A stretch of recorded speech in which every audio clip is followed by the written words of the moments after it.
This summit is not an event.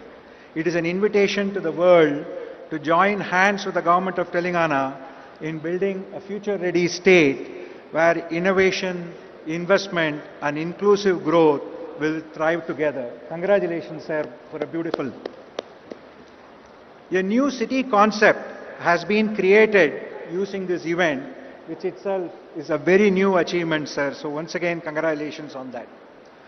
I'm going to be covering CII's commitment to the state and how we have been working together and how we see the future. So on behalf of CII, I would like to once again thank the CM for involving us throughout, and with the support of all our local members, we have seen this progressive partnership work together to advance sustainability, the green infrastructure, the sectoral development and sustainable business practices. CII remains committed to supporting Telangana's aspiration to become a $3 trillion economy.